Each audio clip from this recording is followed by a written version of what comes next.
Good evening, good evening, good evening.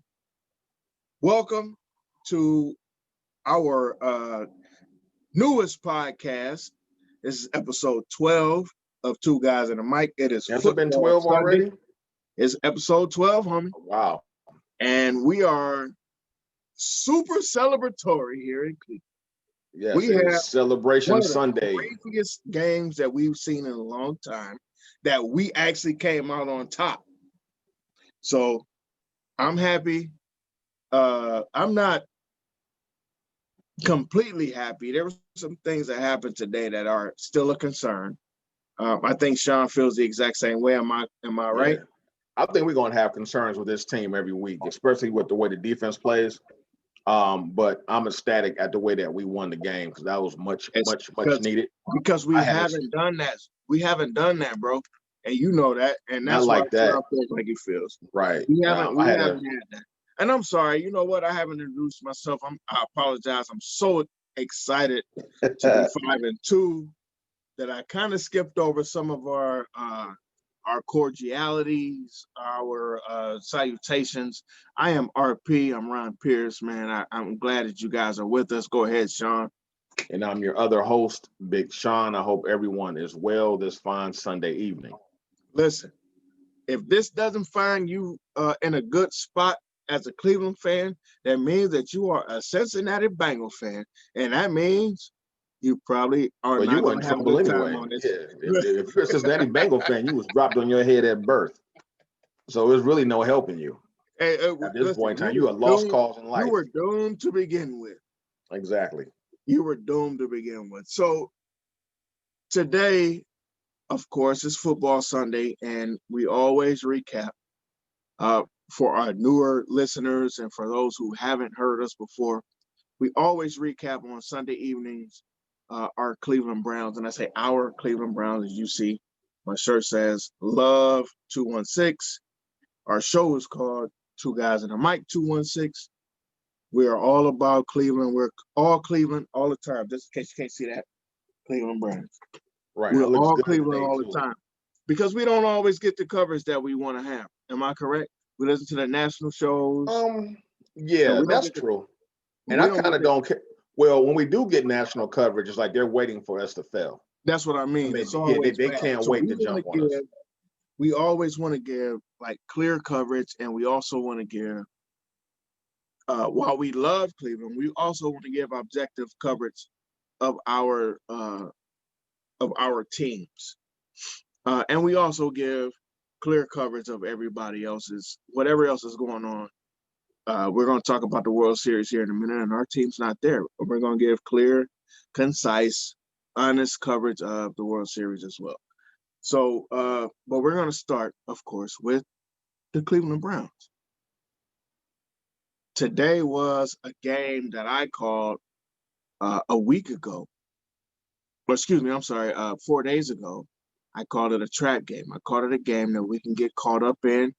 It's a game that we can lose ourselves in. We can assume that we're just going to win because on paper we look better. And we could mess around and lose this game. And guess what? We almost did. As a matter of fact,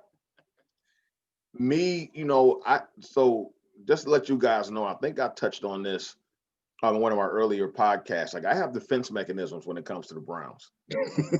Once everything seemed like it was about to go to hell in the first quarter, we lost Odell Beckham and the center. In one play, Treader came back, but in one play, we had an interception. Yeah, we had an interception.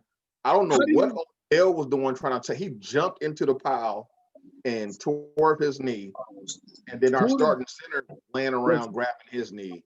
Listen, and I instantly just shut down. It's like we're going to lose this game. Just to protect my fragile emotions. I just want to know what team on earth, what team on the planet Earth throws a pick and loses two of your most important guys all at the same time. In one play. Right. It's only one team on earth that could pull that off. It's only one team. And that is the Cleveland Browns. Freaking Browns. Our quarterback didn't complete a pass in the first quarter. At all. He was 0-5. No, yes, he did. He did. or to the other His team. first pass was a completion Right. to the wrong damn team. Right. We had all that going on. Joe Burrow was out there looking like the second coming of Johnny Unitas. Gee whiz. I mean, we couldn't do anything with him. Now we were putting pressure on him, and Well, we the were pressure was there, but he shows a lot of poise. And so why don't we do this, man? We're gonna go ahead and get into this game because we got so many things to talk about here. Right. We also have a special guest. Before we get all the way into this, let me talk about our special guest. This is a guy that I grew up with. I know the last time we had a guest, it was my guest too, but you brought that stinking Steelers fan in here. he was a stinking Steelers fan. He was an awful Steelers fan. Poisoning, but at least our airwaves. At least this time we have a Browns fan. However, this guy is a super duper Baker Mayfield fan. He's been following him since he was in Oklahoma, and he's just like 1,000% behind Baker. So we're gonna bring in my friend from my childhood friend, Elton Holifield. I've been knowing him since I was like 10 years old. Another lifelong friend.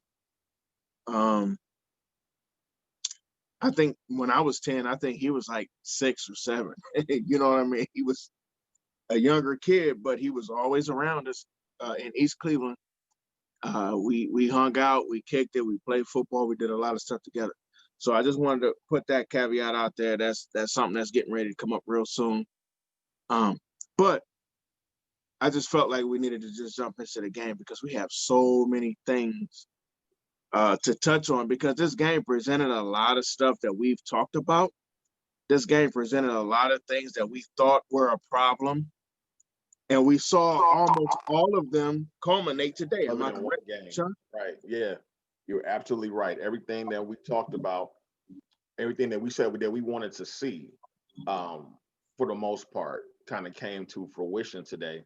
And it's going to definitely be interesting to see what happens as we move forward. You know, with this whole debate about Baker, is he good or is he not good? We're going to have overreaction Monday, tomorrow. We got to have overreaction. There's going to be overreaction tomorrow. So I'm pretty sure and that's kind of the Baker Mayfield haunts will be out tomorrow. Like me, I don't have a dog in the fight. The only reason why I'm rooting for Baker is because he's our quarterback, and I'm sick and tired of not having one. And every 2 or 3 years going through the whole rigmarole of who are we going to draft each year. But if he's not the guy, then he's not the guy. But so tell me this though, Sean. I want him to succeed. Now, I thoroughly agree with what you just said. I'm a Baker fan, just like I was a Johnny Manziel fan, just like I was a Charlie Fry fan. Now, you didn't like Derek Anderson, though. You didn't like Derek Anderson. I didn't like, but guess what? I rooted for him every Sunday. I was hoping he would do the right thing. Right. I was a Brandon Whedon fan for a period of time. I just wanted you to do the right thing. You play for my team. I want you to do the right thing. I thoroughly agree with you on that, because we have to have the guys that are our guys, regardless of if we like them, and even if we think they suck. We have to believe that maybe today they won't. Or maybe maybe I'm wrong. So prove me wrong. So that long list of quarterbacks that we've seen on the back of that jersey, I've rooted for each one of those guys. Tim Couch, all the way through to Baker Mayfield. It's been about 655 quarterbacks that we've had that played in that 20-year span. So I want these guys to succeed. It's not that I want them to lose. It's not that I want to see them play bad. But sometimes you just know that guy's no good. Me and Sean have talked about Derek Anderson in this one particular situation at the Pro Bowl, and people just excuse us and overlook us in our assessment of that. Right. We saw that. He was overthrowing the all-pros. Like, he couldn't connect with any of the great wide receivers that game. I said, "Oh, this dude sucks." He was overthrowing. That's it. There's no pressure on you, and you got the best of the best, and you still can't. And there's no that's being played. They're pretty much playing flag football, and he had one of the worst Pro Bowl performances I've ever seen. As a matter that of fact, dude, he wasn't even supposed to be there.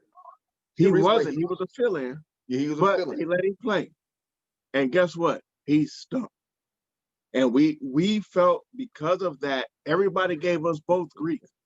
I remember me and Sean and I didn't really even talk during this time because this was during a time where social media was just kind of cranking up. So we weren't kind of connected on social media and we weren't connected personally. We had lost contact with one another, but social media is where we kind of linked back up. But at that time, we had just linked back up, and I was saying the exact same thing that Sean was saying, but we were the only cats that were saying that. Yeah, we're telling people that season he had in 2007 was fool's gold. It was fool's gold. Yeah, and guess what happened? Guess what happened that next year? It was awful. He was awful. From game one through that whole from season. Game one to game, whenever the hell they decided that he wasn't the guy. He was awful. So we're going to get into this game. I'm going to try to allow the homie into the room, if that's okay with everyone. Let me make sure that he's still hanging around. I don't even see him right this second. I told him to hang in. I just don't see him. But let me see if I see him. Let me check. Hold on.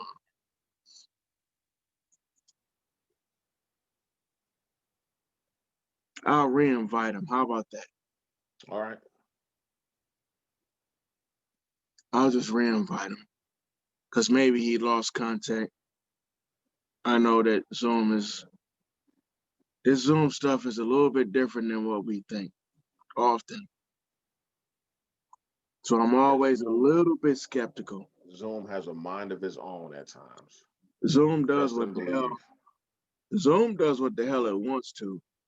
Oh, here he is. I see him now. So I'm gonna let him in. I see him now.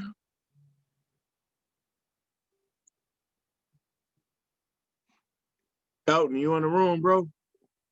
That still shows connecting on my end. It looks like he's connecting because I can't see it. You can't see him. He's connected, but it's still a blank screen. But I think he's about to come in shortly. I'm in actually now. I can see both of y'all. Okay. I can't see you though. So again, there you are. There he is. Okay. Yeah, I see him. So again, how's it going, Elton? I'm good. How are you doing, Sean? I'm doing all right, man. Peanut. So this is what's happening, homie. See, everybody don't know me as Peanut, but that's how you know that's family right there. Right. That's family. He's been knowing me, and Sean knows me as Peanut too. That's how you know that's family right there. When you go back to the Tecmo days. Yeah. So, Elton, I've already gave you an introduction. This is my guy. He's pretty much to me, he's family. We grew up together. We played down a man. We played all levels of football, all levels 33. of 33. Look, we've done some stuff that we probably can't talk about on air. Like we've done a few things. So, but we're getting ready to Elton. We're getting ready to go into our assessment of the Browns game today. So I'm going to start. I'll start, and I'll tell you what I thought our issues were or what we needed going into the game. What I said on Wednesday. So on Wednesday, I thought that Stefanski needed to be more creative with the offense. I saw a little bit of creativity today, a little bit. Not necessarily what I saw in the first couple weeks, because I think Stefanski can be more creative than what I've seen, but I think he's just kind of throwing some stuff out there to see what catches, what bites. Like hell, he almost got a little bit too creative. He got a little bit at times. A couple times we kind of got hemmed up by that. Right. But I wanted to see the creativity, the one-on-oneness, and more specifically, I was talking about OBJ. Putting OBJ in space, because that's the dude that when you put this guy into certain kinds of space, you free up so much stuff, man. It changes how you're moving. Right. OBJ can change how you're moving if you do it the right way. So I was looking for that. I didn't necessarily see that. Baker, I think I said I'm gonna leave Baker till later because I want Elton to kind of chime in a little bit because again, Elton is a huge Baker supporter, so I don't want to go in too early on Baker. I'm gonna go somewhere else. Sean and I kind of differed on one point about the running game. Sean was like, man, if and I'm not putting you on the spot like that, Sean. No, it's all I'm not good. necessarily doing that, but you were like, Hunt needs to rest up, and I'm not against that. But I was like, nah, I think this dude need to be the bell cow. He need to show up today. He got to run hard. He got to be the guy because Chubb set that edge and he set that standard for everybody behind him. So everybody came in behind him running that way. Hunt has to do the same thing today, and I'll be honest with you, Hunt did that today. He didn't run for 150 yards or none of that stuff. He had a workman like that. He ran hard today, though. I still don't think he's healthy because I don't think he has that explosiveness. He gets close to breaking one, but he doesn't have like that third gear that he has. And I think that groin or hamstring injury, whatever he's having an issue with, is giving him trouble. I don't think he's 100% healthy. However, what did I say on Wednesday? Regardless of his injuries, if you're going to play today, I need you to run like you a monster because we're not asking ran hard. To just show up. This dude has led the league in rushing before. He's been the number one guy before. He has to continue to be that guy. He can't wait for Chubb to be that guy and then set the tone for him. He has to be the guy. And that's what I talked about in our last show. And I think he did that today. I think he ran hard. I think he ran very efficiently. Yeah, he got here for it because he runs a lot more east and west than Chubb does. But I think he was very effective just in keeping the guys off. I think he ran for about 80 yards by the end of the day. I think it was 18 carries, I believe 74 yards. But that's still an average of over 4 yards. Yeah, but he still averaged over 4 yards a carry, which is what you want. See, this is why I don't like this dude. This dude always comes for my neck. He's talking about 4 yards. Let me hop in what y'all said about the offense. With y'all said Stefanski's scheme, you want him to be more creative. That's not his offense, though. A lot of people don't realize that. That is Mike Shanahan's offense that Kubiak brought to him. That's none of that stuff. If you go back to Denver from Jake, when John Elway left, that system was implanted. Jake Plummer, Cutler, they ran that offense that Stefanski is calling now. That's how those plays are set up. That's not Stefanski's offense at all. So, yeah, he do need to make some creative plays out there. That little pitch to receiver and throw, that's cute too, but that's not his offense. That offense is not really a big play offense. It's set to eat up yards. It's like a West Coast offense. It's up to move the chains. And then I'm going to hit you with a big play sooner or later. So, yeah, he do need to come up with offense that fits Baker's skill set too at the same time. Because LBJ, I talked to Peanut earlier about this. He is Deshaun Jackson. He can take the top off. He can get you with 4 catches and get you 100-something yards. You don't have to. He need the ball 7 times because I got Landry and I got Higgins now. And I never understood why they never put Higgins back in because that's Baker's comfort zone. I'm be honest. I think the whole city is wondering that same thing. Mm-hmm. Why Higgins ended up in like the dog? Like I got it for Freddie maybe, but when you resign this guy, why is he not? Exactly. No, they were using Donovan Peoples-Jones a little bit more than Higgins. But I thought Higgins was more connected with Baker than anybody on the team other than Drew. That's true. And really, in the beginning part of the season, you even saw JoJo Natson coming in as the third receiver, which I thought was completely ridiculous because dude is only, 5'5", about 135 pounds. I'm like, why is he out? I mean, I'm gonna say I'm kick returning, but why are you out there as a third receiver? Why are you the at third that? receiver? Like, what was Rashard Higgins saying and or doing or not saying and or doing that put him in a spot where he Right. was never on the field? He may be a guy, you know what? He may be a guy that doesn't practice well. You know, some guys that just don't look good in practice, and some coaches are sticklers with that. If you don't practice well, you don't play then well. you're not playing. That's the only thing that I can think of, because when he's on the field, he does nothing but produce while he's out there. So it had to be something that the coaches that, you know, they saw and didn't like. So coaches, for the coaches and for the fans, just so you guys know, Rashard Higgins caught 6 catches for 110 yards and a touchdown. So if you think that Rashard Higgins can't produce, I'm going to argue that fact. He caught everything that came to him today. Everything.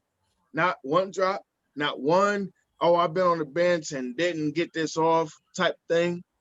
He got all of that off today. So, also, let me throw a shout out to my guy, David Njoku. He still looked not necessarily engaged per se. However, he made about 3 catches and he got a touchdown. So, again, you have to, when your number is called, you got to be ready. And this is a different kind of Browns team. The Browns in general have been guys that were so disengaged, so upset, so frustrated with whatever was going on that everyone, you know, when you finally got that call, you was like, oh, well, I can't play, so, and I don't like the coach, by the way, so I'm just gonna act like I can't catch, or I can't run, or I can't block. Dwayne Bowe. I can. Kind of.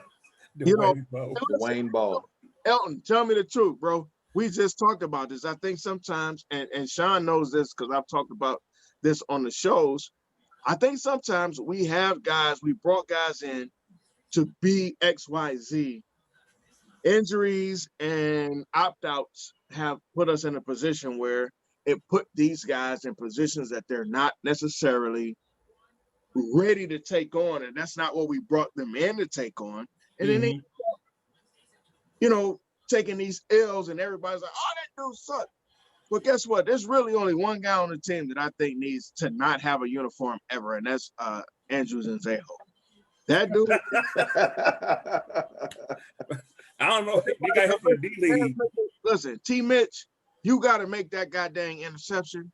However, he did everything he could to stay connected. As bad as he might not, as bad as he may be, as not Pro Bowl as he might be, he did everything he could to stay connected to AJ today. And AJ just did AJ type shit. AJ is an all-pro. You're not going to stop AJ Green from catching certain passes because AJ Green is AJ freaking Green. And also, Cincinnati ran a good scheme against our pass rush. Listen. They just shortened up all the routes, quick slants. Bro. And then we had Denzel Ward and Mitchell playing 85 yards off the receivers, which I cannot stand. I can't stand it. I hate, especially if they're running those quick slants. Not 85. Especially if they're running those quick slants like that, man. You got to get up and disrupt the route. You know, do a little bump and run. But I guess our safeties are so bad that makes it hard to do that too. So you kind of in a quandary. I don't like to do. I'm gonna do something I don't like to do. My hat's off to Cincinnati for their game plan. They understood that our offensive line stinks sucks balls and cocks, and they went super quick with everything they did. Like literally, everything was a 3-step drop and a throw. That doesn't usually work with a young quarterback, but this freaking dude, this freaking Joe Burrow dude, I'm gonna get his good. Listen, man, I don't give a lot of credit to young guys, and I damn sure don't. Sean knows this. I don't give a lot of credit to guys within our division. I hate everybody in our division. I'm not to advocate for Right. those. I hate them, and I hope that most times that the stadium just implodes on them. But Joe Burrow is a real quarterback. And I told my homie that is a Cincinnati fan, I think I'm going to end up hating him like I hate Ben Roethlisberger. He's a Hall of Famer.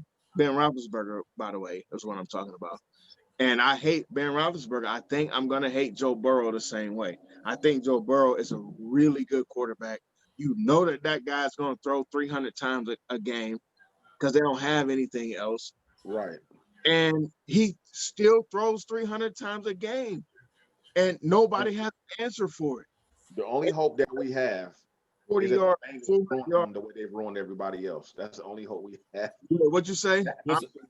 I said the only hope we have is that the Bengals ruin him the way they ruin everybody else that they get. They're gonna do it. All you gotta do is give them the rope. They're gonna hang themselves. Right. All you gotta do. That he gets hurt before he gets really, really good. I see it as different with Burrow. I think he hasn't played, besides Baltimore, he hasn't played no defense that strikes fear in his heart yet. It's if you look back last year when Cleveland went against backup quarterbacks, we wouldn't never send enough pressure. Today, but today you said today Cincinnati did adjust. It's 3 drop back 3 and fire it out. That's the adjustment he would have to make. But you gotta understand, Cleveland doesn't have a Baltimore Pittsburgh defense. They're gonna tear him up.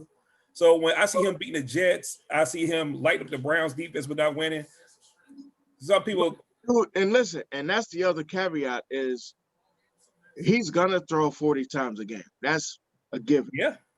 Especially with Joe Mixon hurt. He's gonna throw 30, 40 times a game. But the question, but listen, the dude looks composed. He threw for over 400 yards today. And he understood, or should I say, the Bengals understood that our defense wasn't really equipped in the defensive backfield, and they attacked that. They just thought that he could have, do you know what it's saying to say that a rookie can attack our defensive backfield? It's sad. Right. It's sad as hell. Now I do want to give a shout out to Denzel Ward. He's out there pretty much. Played his ass, by the way. I think he's playing well this whole season. He's played. I think they should play zone except for Denzel. Let Denzel go man to man across the board. Let everybody else go in the zone because Denzel can lock anybody up. Right. Listen, Denzel. Anybody else, that would have been a touchdown to AJ Green. Denzel played that thing all the way through. Didn't wait. Didn't sit back. And he knocked that ball right out of AJ Green's hand in the end zone on a 3rd down. That's huge because Elton and I just talked about this. Had AJ Green caught that pass, we may not have won that game. Right. That would have changed. Most definitely. It'll change the whole complexion of them. They ended up with a field goal to a touchdown. Right. Let's are 5-2 with that. I'll take that. And listen, and we're 5-2 because of that play. So you do need those guys. This is why we have Denzel. You need a guy that can make those levels of plays on a consistent basis, which is where I'm at with Baker, but we'll get into Baker a little bit later. I just want to point out a few things. We've been, Sean and I have been very, very hard on our linebacker play. We said only reason that we know anybody on our defensive back, not the defensive backfield, but our linebackers is because of Taki, and that's only because his name is so distinctive. You know Malcolm Smith. Well, I mean, I know him now. Listen, we know him now. We ain't know him going into the season. We weren't like, man, I can't wait to see what Malcolm Smith do. So, but BJ played good today. I'm gonna give a shout out to BJ Goodson. He had to pick in the end zone, but that was Denzel Ward too. Yeah, deflected it. That was Denzel Ward just playing, and he had a breakup, and that led to the interception. However, you still got to make that pick. Ask T. Mitch. Where's the rookie at from LSU? Oh, he's on injured reserve. Oh, he's injured? Who? Yeah. Because You're he talking showed about up Greedy against Indy. Williams. Oh, Greedy State. And No, we talking about the linebacker from LSU. Oh, you're talking about Phillips. Yeah, he showed He up has an against injured Indy. knee. Yeah, his knee is still bothering him. So he's not Oh, on injured man. reserve. I He think he's missed not gonna be a last good week and combo. this week. Yeah, Phillips has played well, but he wasn't available. So we'll listen. We'll start in the first quarter of the game. I'm gonna wrangle this show together so we can make some full sense of what's going on, because I think we're all excited, but I also think we got concerns. The reason that I brought Elton into the fray is because, again, Elton is an unequivocal, full-fledged Baker Mayfield believer. Mhm. And listen, and this ain't, I'm not hating. I know some people will be like, oh, you trying to destroy the dude. Nah, this is my guy. I would never destroy this guy. This is my guy. So he has believed in Baker from day one. I don't necessarily follow his faith. Well, I can tell, like, okay, so So hold on. Let me get into the first quarter. So the first quarter of the game, my man, for this first quarter, 0 for 5 and a pick. And this is his 5th pick in 5.5 quarters. It's not looking good for the Browns. It's not looking good for Baker. And this is like the third game in a row where this dude gets a first quarter, like second throw, where it's a turnover. Like, you have to start getting. You don't always have to create the diverse, like the adversity that you want, bro. Sometimes you can just go into the game and just be great. Does Baker Mayfield know how to just be great from the first snap all the way to the last snap? I'm gonna ask Sean first before I ask you, because I already know what your answer is, Elton. Can Baker Mayfield be great from the first snap all the way through a full game, bro? I don't know yet because we haven't seen it. We've just seen flashes of him, being really, really good, and then we've seen him be really, really bad. Now today was probably his most complete game that he's played Agreed. since in 2 years. So I give him that, but we just have to see, moving forward if he's going to be, consistently good. So I'm still holding out hope. Elton, go ahead. Chime in. This is rookie Baker we seeing. This game was rookie Baker. He come in. Now you have OBJ off the field. Now I don't have to go where play is designed for a certain receiver. Now I drop back, I go to my reads, and whoever's open, that's who I'm going to. That was rookie Baker. Last year he got his new toy. He has to force feed him to keep him happy. That, to me, that's one of the problems with having OBJ. You got to keep him happy. But Yeah, listen, I don't agree with that at all. But go ahead. But he is a good toy to have. But at the same time, do you see what OBJ left? What he do? He went to work.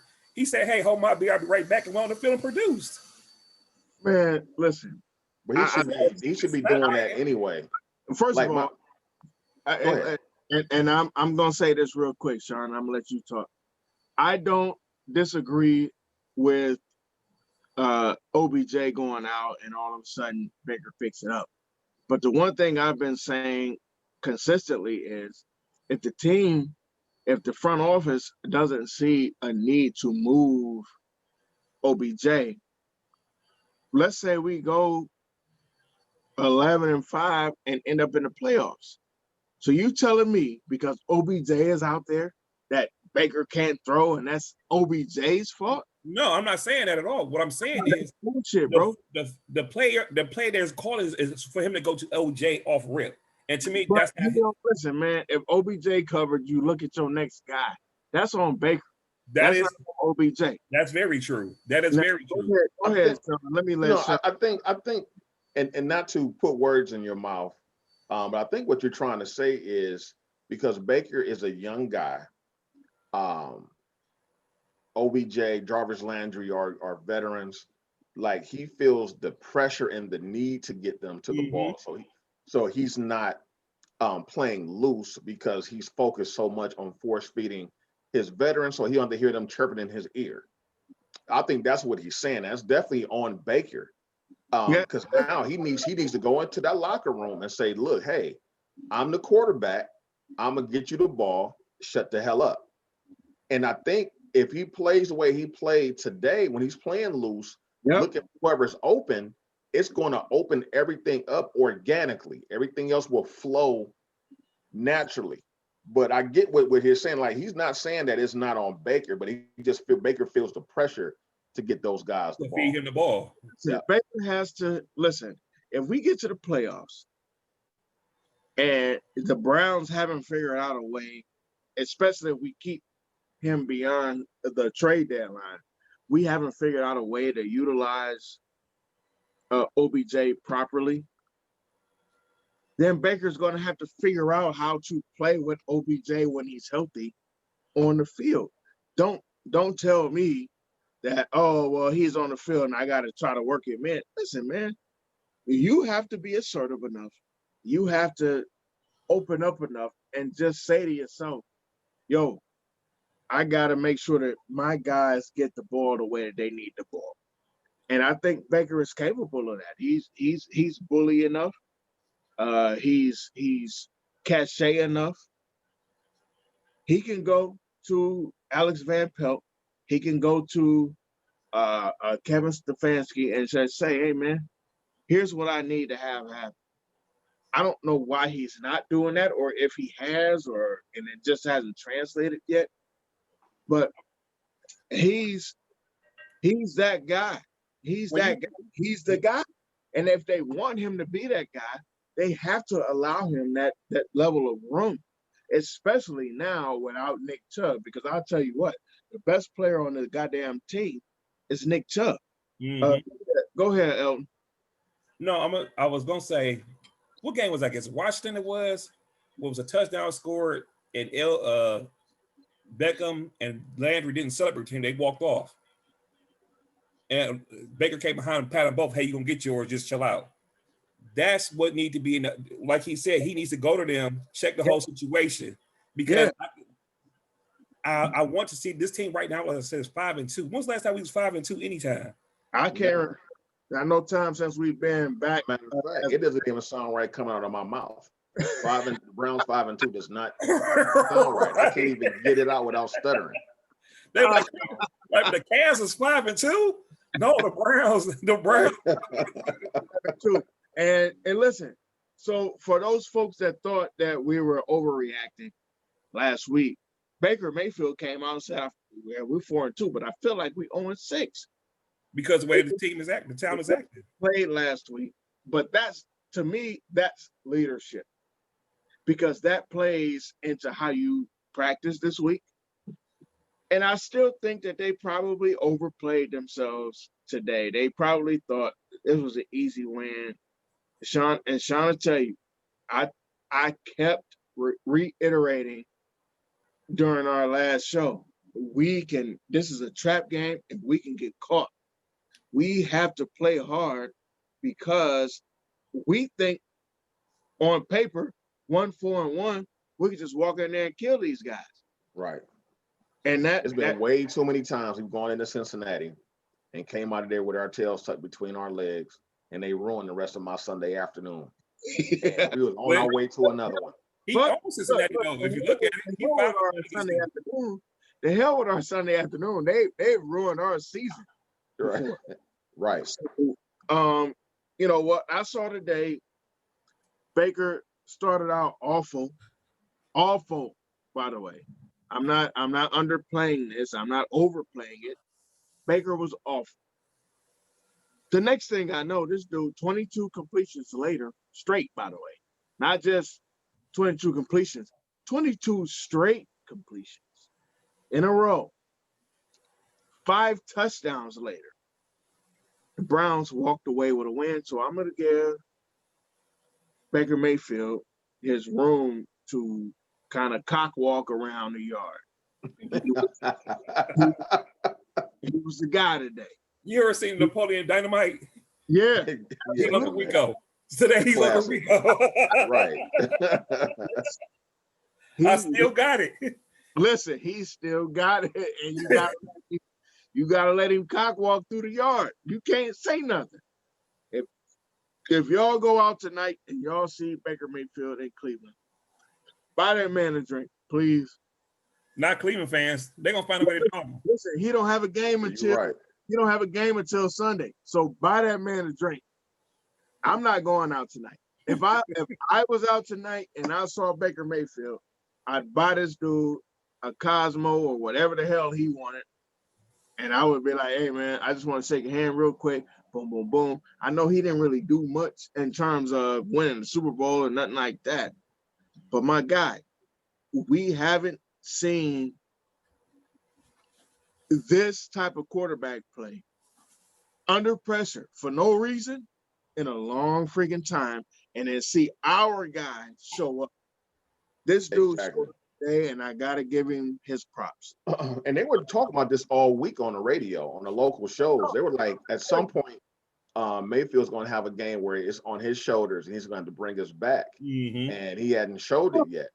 And this is everything has set up perfectly, and he did it, man. Now, I personally, once Cincinnati went down and scored, we had a minute 6 left. Got the ball on the 25, no timeouts, man. I pretty much, I kind of gave up hope, man. I was like, man, I don't know. Yes, you did. He hadn't shown it yet. Huh? What'd you say? I said, yes, you did, because you texted me like. Yeah, I immediately asked you, what time are we doing the show? Right before the drive started. Right before the drive, I was like, man, because I hadn't seen him do it yet. So I didn't want to set myself up for disappointment. And he took us right down the field. And what I saw is like what Elton was saying was rookie Baker. He was just letting the ball go, which is what I've been saying. Drop back, rhythm. So it hits the ground, the ball has to come out. And he was showing no fear. I mean, those passes he threw to Higgins and that last one to Peoples-Jones. Money. I mean, it was just money. Those coverage was there. It was covered. It was good coverage on both of those plays. But dig this though, Sean. Those passes that he threw to those guys, to be honest with you, were at the end of him already being in a rhythm. Right. So here's what I was talking to Elton about a little bit earlier, and I don't want to take over the whole comment, but Elton and I were talking about this, and I said when he was awful early, but he started to make certain connections, and they were just straight lasers. Everything was on a flat line. That screen pass he threw, the first screen pass he threw to Hunt it was like he was throwing at a beehive. Everything was, but once he started connecting, things got a little bit looser. Like he just started to hit people. He's not like Joe Burrow, and I'm not knocking Baker in this. What I'm saying, Joe Burrow is a complete quarterback. This dude can back shoulder throw you. This dude can throw you to that other side of the field. He can throw you over there. He can throw you to the middle. Like Joe Burrow understands how to be a quarterback. Baker Mayfield is a little bit more of a specialty guy. You got to roll him out. You got to pull him up in the pocket. He has to. If he don't do all those things, it ain't going to work. What I saw, Russell Wilson. Joe Burrow, 6'5", 6'6". He's a pocket quarterback. But that's what I mean. Like you have to see what your guy is capable of. So what ended up happening is this guy got into a rhythm. Baker got into a complete rhythm, like a full rhythm. Tunnel vision. The greatest things about the Ravens and the greatest things about the Steelers, they're not allowing you to get into no rhythm. Mm-hmm. They on different angles, on different planes, at different spots. Right. That's why they cause problems for Baker. That's not good. Now, Pittsburgh, maybe, yes. He's beaten Baltimore, split with them since his rookie year. But Baltimore doesn't own a Baker. Games and the downs that he's lost to them, If we're looking at a whole picture, he splits with Baltimore every year. Pittsburgh, I'm not problems. Listen, that ain't what I'm debating, cuz at all. I'm not debating whether he splits with them or whether he doesn't play great. I know what problems they cause him. Yeah, they cause that for anybody though. Those problems. That's it. That's all I'm talking about. Is the problems that they present for him, and the issues that when he gets to certain spots in the game, he's looking around. Like now, we went up on Sean and I were at the game last year, and there was no issue. You know why? Because we were already up 24-0. They couldn't do shit. Right. We whooped their ass. Trying to tell you, I was running through the entire. Man, we were acting a fool. That was a crazy. That was a crazy day. That was a crazy day in Baltimore. It was a fun day, but crazy. Y'all went to Baltimore acting like that? Just yelling. Man, you know what? Baltimore's fans are different now because everything is so corporate with ticket price. So it's not the hardcore Raven fans. They were actually being nice, and we were kind of like, what is in the world is going on? Because we were complete jerks the whole game. Listen, I believe that. I was such a jerk. Let me tell y'all this story real quick. We were in a restaurant, and this Ravens fan walks up, and he goes, "Hey, can I use you guys as ketchup?" Because they didn't have ketchup on their table, and I just had gotten my sliders, so I said, "Yeah, you can use the ketchup right after I get done." And I grabbed the ketchup and I just turned the ketchup upside down. And I was just doing this the whole time. I never squeezed the ketchup. I never forced the ketchup out. I just my man was looking at me like, "Damn, what's taking so long?" I didn't say nothing. And then all of a sudden he just caught on like, "Oh, you son of a bitch." Like, you ain't trying to squeeze that out, dog. You just want to sit here. Sean was like, "Man, you a special kind of asshole." Yes. Right. But man, we were talking so much trash down there. And they didn't understand why we were so pumped up because you got this new generation of fan who doesn't know their history. And we were like, well, we don't like you because you stole our football team. And people had the audacity to say, what are you talking about? Remember the night before? You know that your Ravens are the Cleveland Browns. You remember the night before? Like, we didn't even know that. Look, we took a lot of them didn't. The casino. We took over the casino. Am I right? Oh, we sure did. Yeah, we sure did.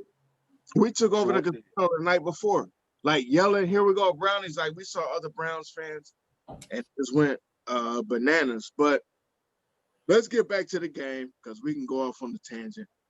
I'm gonna give Joe Burrow some credit. I think Joe Burrow is going to be a good quarterback by the end of his career. Thinking that he'll be healthy, I think Joe Burrow is going to be okay. And also hoping that the Bengals give him some upfront help. His offensive line is awful. Yes, but they are. They did a lot of really quick stuff today that made him get a lot of completions. And then developed his rhythm. But that's what I've been saying about Baker. You got to give him a lot of quick stuff. Boom, boom, boom, boom. Get those quick completions just to keep the defense off. That's what I've been looking for all season, and I'm not sure that I've seen that from the Browns on a consistent basis. Right. Hunt did what I thought he should have done. Hunt ran very hard. I said he needed to be the bell cow tonight. And that's exactly what the hell he was. And I'm glad that he took that onus on himself to be that guy. I'm glad that Harrison showed up today. Ronnie Harrison played really well today. Harrison Bryant played really well today. Yeah, I like that rookie, man. I like that kid a lot. I think we're going to see a lot more of him. I didn't know that he was the tight end of the year. Yeah. When he came out of college. I didn't know that. Where did he go? Harvard? No, he went to Florida Atlantic. Okay, that's where he went. Okay. Yeah, I thought he went to Ivy League school. Him and the Joku could be a good combination, though. Him and the Joku could be a hell of a combo. You got two tight ends in the field. Atlantic being the best tight end in the country. You know what that tells me? That dude works hard. That tells me that dude works hard, and he's a good route runner. Because you know how hard it is to be a guy from a school like that and make it to be the best in the country. Right. And colleges really don't even feature tight ends now. They're just like glorified, like wide receivers almost at this point. I gotta get a kid some credit. At one point, Joe Burrow threw 12 straight completions, but Baker far outshined that today with his 22 straight completions. And I just hope that this gives him confidence. We'll see. I don't want to get excited because I want to see the consistency. I listen. The consistent part is where we're getting ready to go, because we're getting ready to talk about Baker in a second. Because that's why I brought Elton. That's really why I brought Elton here.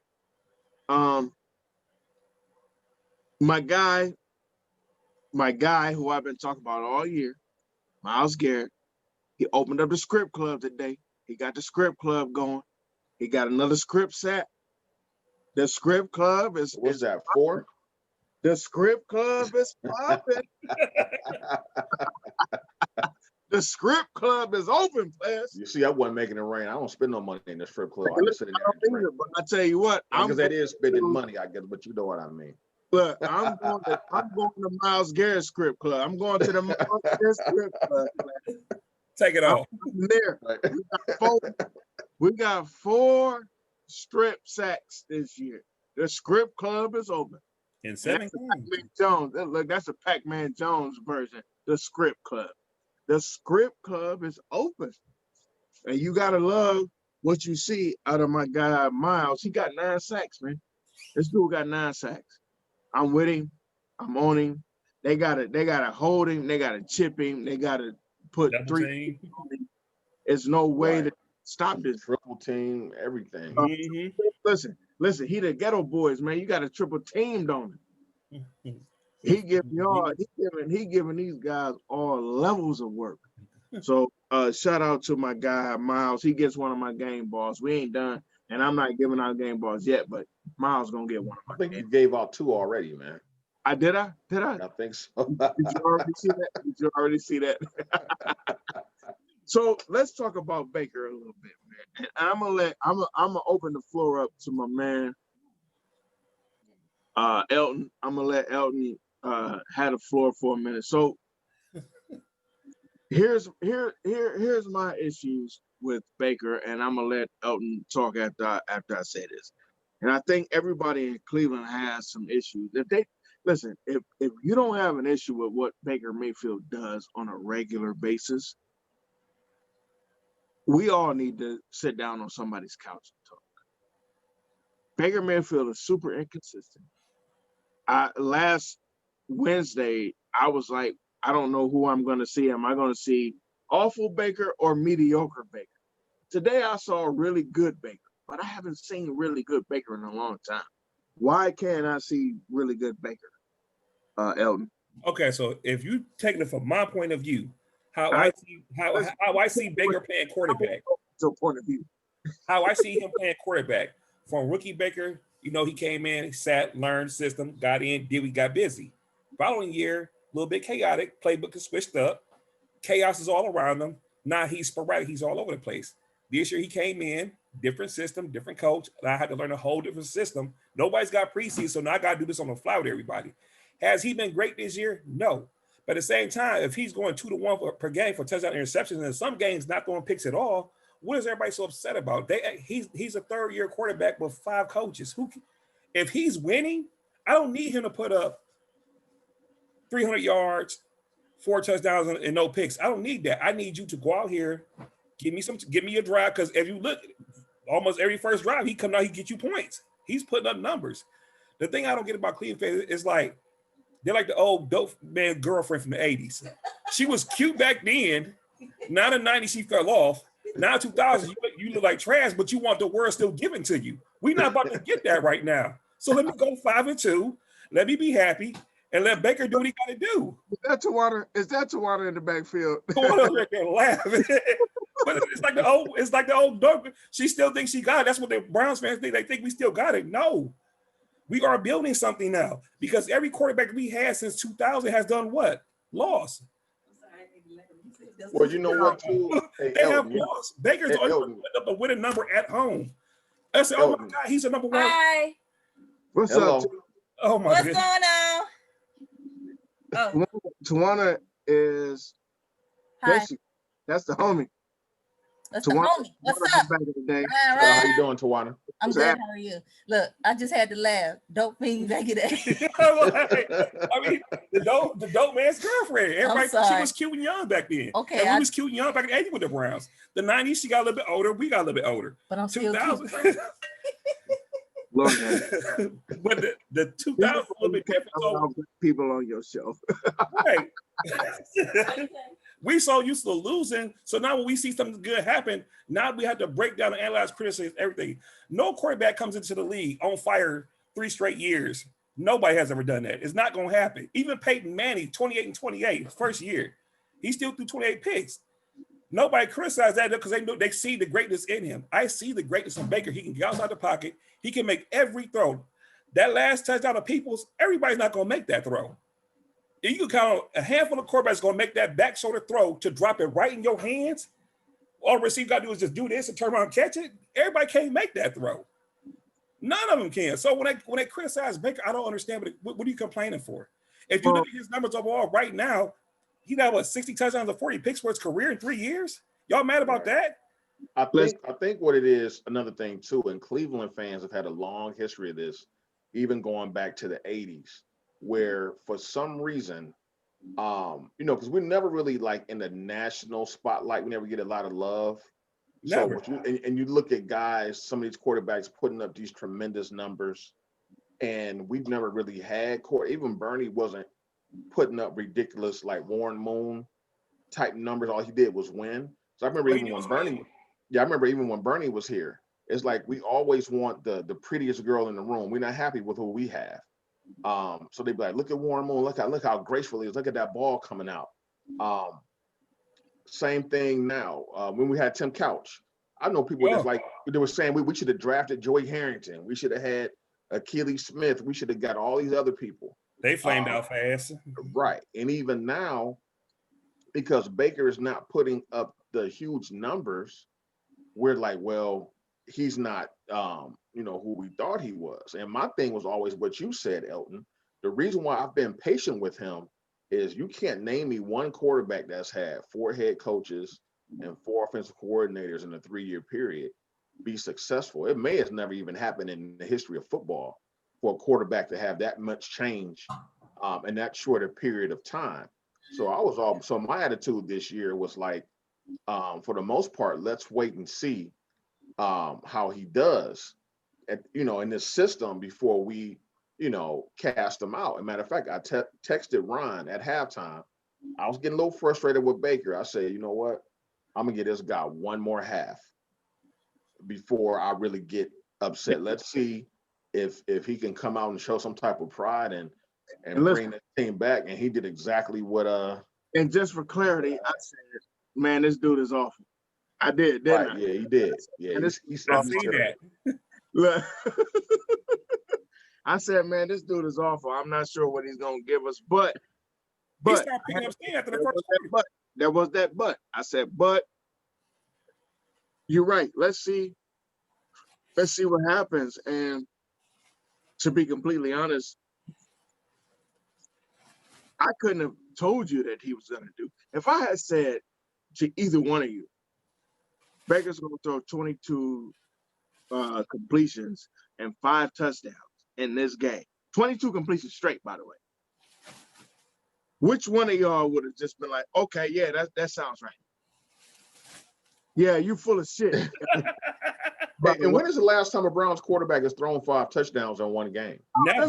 Listen, I cannot argue with the numbers that actually came out of that game. I cannot. I've apologized for kind of coming down hard on on Baker because I did. I came down hard. You know what? And I'll give you credit for being objective today, because normally with players that sometimes you don't like, for a prime example is Tristan Thompson.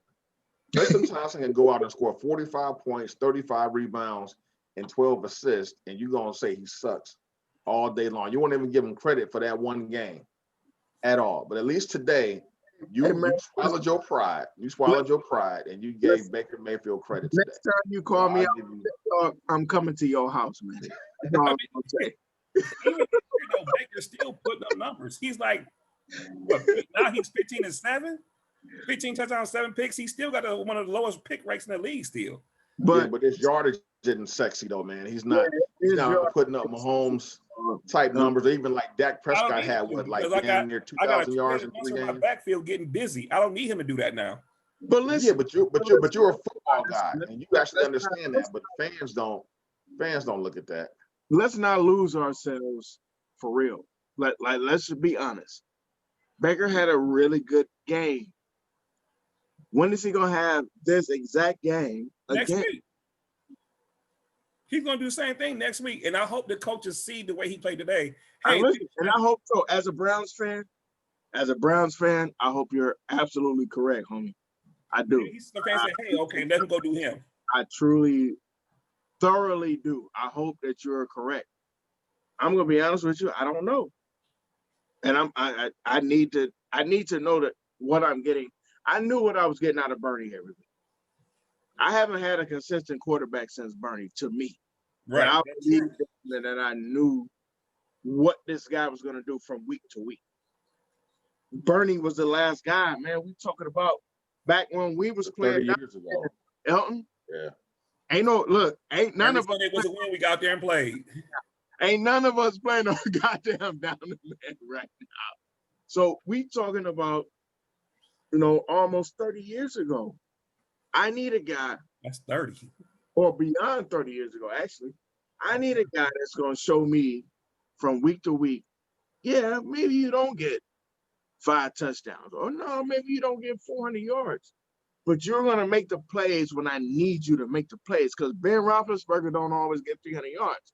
But I guarantee you one thing. He'll make the plays. Roethlisberger always makes the play. Most quarterbacks are like that, man. Like, for some reason, when it's time Cleveland fans act like Aaron Rodgers and all those guys have great games every week. No, it's not that. Like, a prime example is Russell Wilson. Wilson will struggle all game. But in that fourth quarter, he'll make 2 or 3 big plays and win them that game. And that's all I ask for. Like, at some point, somebody make a play. That's all I want. I want a guy that when he gets under center, I'm just saying to myself, like, because Mark said it to us in our interview with Mark. He's our Steeler fan, our resident Steeler fan. Mm-hmm. He said, man, I just didn't worry because I knew that Ben could do X, Y, Z. That's what I want out of my quarterback. Like X out Ben and fill in whatever quarterback we going to have. I need a quarterback that's going to make those throws, that's going to make those plays when it all matters. What I saw today in that winning drive, I can live with that guy. I can live with that guy. But I need you to live up to that every single time because I've seen less of that than I've seen today. So that's some new shit to me. And I want to continue to see that. And that's not no hate on Baker. I'm not saying Baker ain't the guy. What I'm saying is I need to continue to see that level of consistency. Because when you see that level of consistency, guess what else you're going to see? You're going to see that level of consistency from your receivers. You're going to see that level of consistency from your offensive line. You're going to see that level of consistency from your running backs. Because these guys are going to be like, yo, I can't let this guy down. Why do you think TB12 can go wherever the hell he wants to and get whatever the hell he wants? Because these guys believe in him when it's winning time. Baker has to be that guy in winning time. When it matters the most, Baker has to be that guy. So Baker is literally, he's our Eli Manning. He can have a good. No, he's not. Stop it. No, I'm gonna tell you why I say that. Since he's been here, he's been our most winningest quarterback at home. Eli was winning games in New York, but he got thrown up under the bus. Oh, he's not throwing this. He got you 2 rings. No matter what Eli did, they didn't want Eli to score. I'm not buying that shit. No matter what Baker do here, the fans don't want him here. Not yet. Not yet. I'm not completely disagreeing with what you're saying. I'm just not buying. Did you hear anything against Derek Anderson or the dude from Notre Dame or anybody? Like Baker is being crucified for winning. Derek Anderson is awful. Don't ever bring up Derek Anderson. Okay, okay. So this one made the court. We had Derek Anderson, Brady Quinn, Tim Couch, Garcia. Tim Couch in this room. But this is the point I'm getting at. As Cleveland fans, maybe they don't know how football is played. They don't see the whole game from a whole. Baker has thrown 2 touchdowns almost every game this season, except against Pittsburgh and against Baltimore. He's thrown 2 and 3 touchdowns every game. He's threw 1 pick maybe every other game. I don't care about that. As long as he's doing what I need him to do. Listen, man, and listen. And Sean said the same crap, and I'm gonna tell both of y'all right now while I got y'all on this damn feed. Yeah, don't tell me that an awful interception don't matter. Yes, it does. When you throw a bad interception, listen, that interception he threw today was awful. I'll put it down in my notes. Another bad interception. There's no such thing as a good interception. There's no such thing as a pretty pick. Trying to force something to make something happen. Okay, well if we're gonna look at it like that, then route somebody jumped to a route. Okay, but man, don't throw a bad pass. He threw an awful pass, and he throws awful passes. I'm not gonna give you that. I'm not gonna give you that pass, bro. I'm not letting you. It's a bad pass. Every quarterback doesn't throw a good pass every pass. Yes, some passes gonna be bad. Some go. This is what I'm saying. Y'all expected too much. And this is why I wanted him to come here so he can embarrass himself. I know, because I don't think he's embarrassing himself at all. I get what he's saying. He's not. He know he's not. I'm just messing with him. He know I'm messing with him. He know I'm picking with him. He hasn't been. Because he's like my little cousin. Yeah, he hasn't been All-Star Baker this year. This game we needed him to be All-Star. He played All-Star. Bro, this way he hear him out. He hasn't. I gotta see the same thing next year before I give him the contract. Cuz, are you kidding me right now? So let me ask you this. So we go to the playoffs. Baker has 25 touchdowns, 13 picks, and we win that first round playoffs. So we're gonna say next year I need to say think again. But we seen 1 year he was good in his rookie year. Second year was bad. This year he was good again. So what else do you want me to do? Listen, if we go to the playoffs and he plays well, getting us to the playoffs and plays well in the playoffs, I don't expect us to win or nothing like that, but I'm looking for more consistency. The problem with Baker is he hasn't been consistent. So I need to see, and what I saw today, even that shit is so unattainable. For me to say that, oh yeah, I need him to go 22 completions straight with 5 touchdowns every game, that's not realistic. He's consistently winning this year. We've lost 2 games, just 2. He has been consistently winning, and I don't take that from him. I have not been. One of the things that Sean has done, and this is why I don't do a show by myself, because I could do a show by myself. Mm-hmm. One of the reasons that I don't do a show by myself is because I need somebody to keep me halfway accountable and take whatever I think out of the equation. Sean does that. Sean, yeah. You need to be Joker sometimes. And Sean does that. Sean has always been that for me. Like me and Sean, I don't know if you know this, maybe you don't, but Sean and I have been friends for 35 years. So Sean has always been the guy that introduced stuff to me to make me think, not always to make him think. So I know when I bring Sean something, Sean is always going to say, he always got a counter. Like he almost presented this to me for me to say what I said so he can have a count, which is why we have this show. Right. And if you watch the show or if you listen to the show, you'll always hear me and Sean go back and forth. Me and Sean go back and forth all the time. Like, we don't always agree on what we are You're not talking supposed to. No, We don't always because y'all agree. not gonna see everything the same. Yeah. You know, like, I don't want people on my show that just agree with me.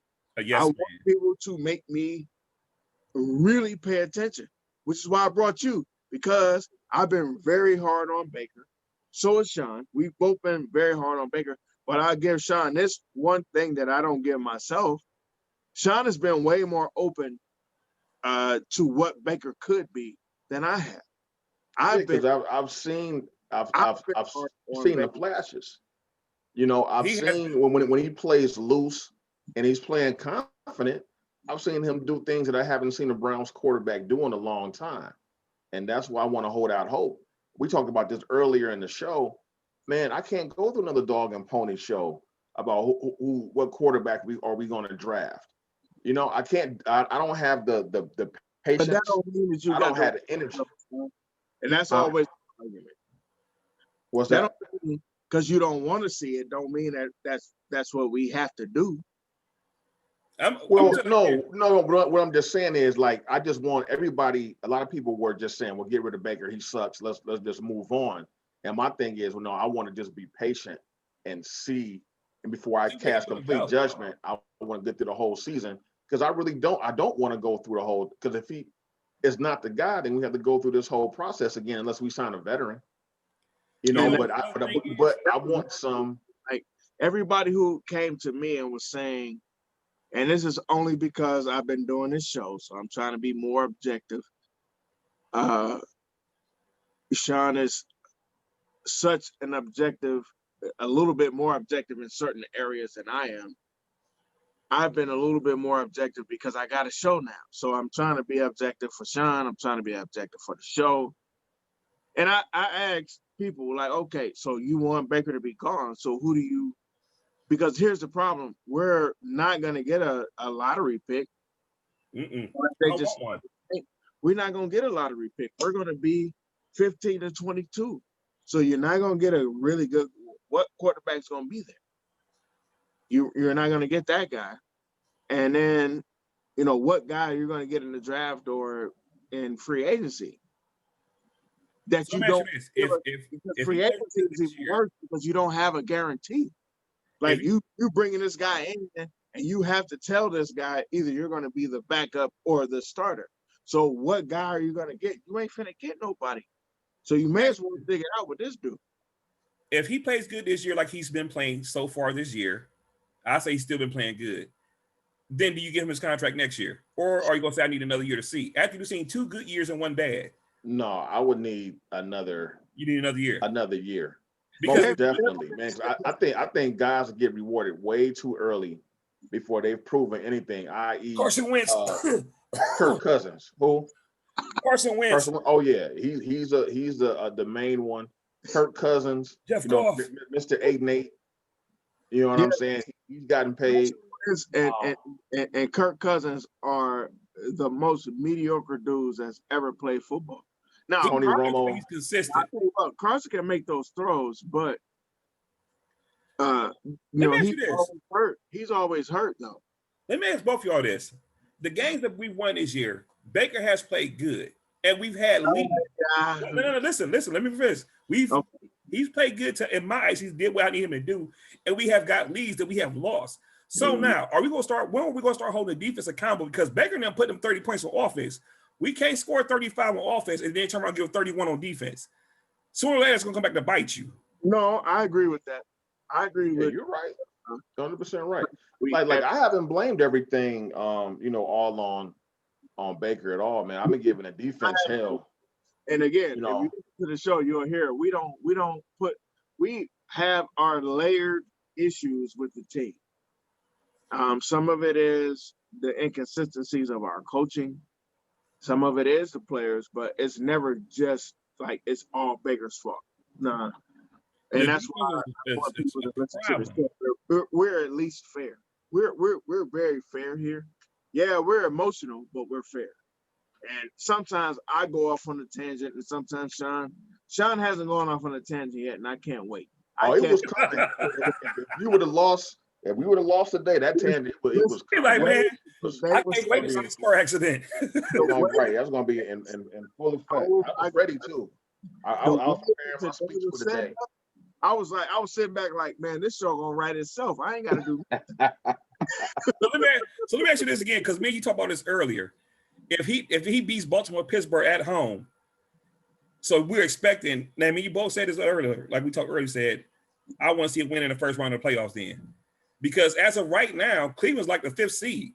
Yeah, the Raiders lost today. But why couldn't you win on the road against another team if you won in Baltimore on the road? Or why couldn't you? And when you beat, hell, I don't care where you beat Baltimore at or where you beat Pittsburgh at. You played against that team and was able to get a win. You should get it again. You should be able to get at least one win in the playoffs. The thing about the AFC, the Central. I'm thinking from back when we were. Yeah, I still call it that too. The thing about the AFC North is that the AFC North is always set up for whoever comes out to be not just playoff ready, but Super Bowl ready. Super Bowl ready. You're equipped to go to the Super Bowl or to play or to compete. So if the Browns were to beat them and split the series with, hell, maybe we only split the series with one of those guys. But if you could beat one of those guys, you could beat everybody in the damn AFC. Any given Sunday. You know what? Now there's a couple of games coming up that'll be a telltale sign. Because like the problem with the Browns trying to move into that elite status is that our defense is too porous. Yeah, so we're giving up points against, Cincinnati and these other bad teams. Now here's the thing. After I think we come back from the bye week, then we got like Philly, the Jets, and the Giants. Now, if we're giving up, 30, 35 points to the Jets and the Giants, then there's really no hope for us really making really too much progress this season. Because once you get in the playoffs and you playing KC, or Baltimore again or Pittsburgh, and you're giving up 35 points to the Jets or the Giants. Yeah, you're giving up. You don't have any hope at That's all. a problem. Keeping us in the ball game because we're going to need them to keep. And because that's one thing they've done a good job is getting timely turnovers to kind of keep us in the ball game and keep stuff from getting out of hand. So, but to get to that elite status, man, we're going to need some semblance of a defense, which we really don't have besides. I saw today what the problem is going to be going to the playoffs if we make it. If the Bengals, as awful as their run and as awful as their offense can be, and if they understand that our defensive backfield is a problem, so will every other team that plays us.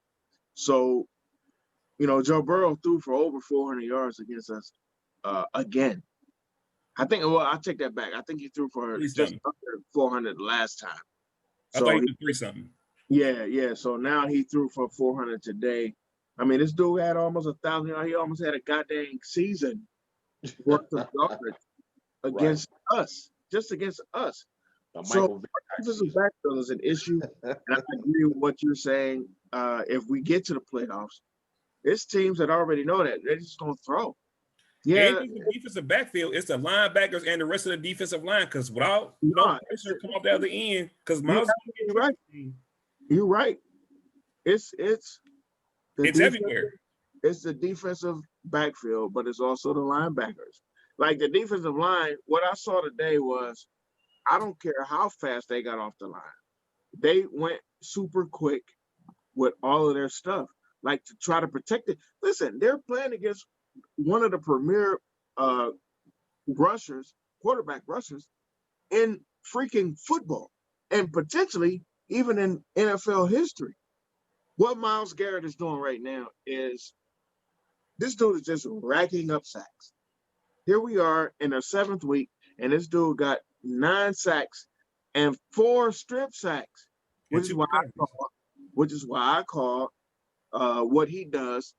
Every time I see a strip sack from here on out, he opened up the script club. That's the script club. Our defense is herpes. It's all in that one little area that we missed 2 spots. And that's for and Gary. It missed those 2 spots. Barry West is infected. Everything behind the first 4 is suspect, and I'm not trusting it.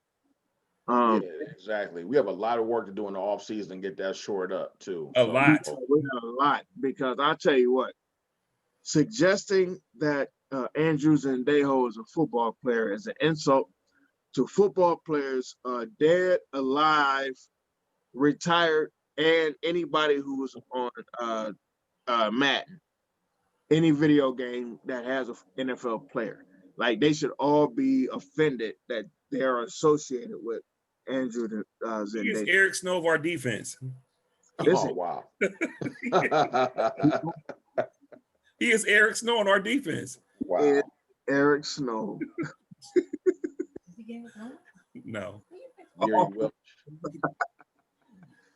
So, Man. all right, listen. So I'm gonna give my game balls out. Sean, you give yours out, and then Elton, you gave your game balls out. My game balls, of course, 1, I've already spoken on this, Myles Garrett. 2 sacks today. He opened up the script club on them folks with his 4th strip sack, and every strip sack we've had, we've recovered for our offense. So I got to give him 1. I give Denzel Ward 1, because Denzel Ward played his ass off today. He was the only person in the defensive backfield that played his ass off that way. And for the first time all season,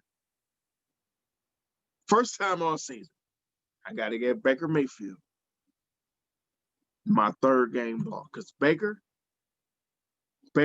touchdown maker. That dude showed up today. He made me shut the hell up. He made me calm the hell down. He took me off my whole hookup.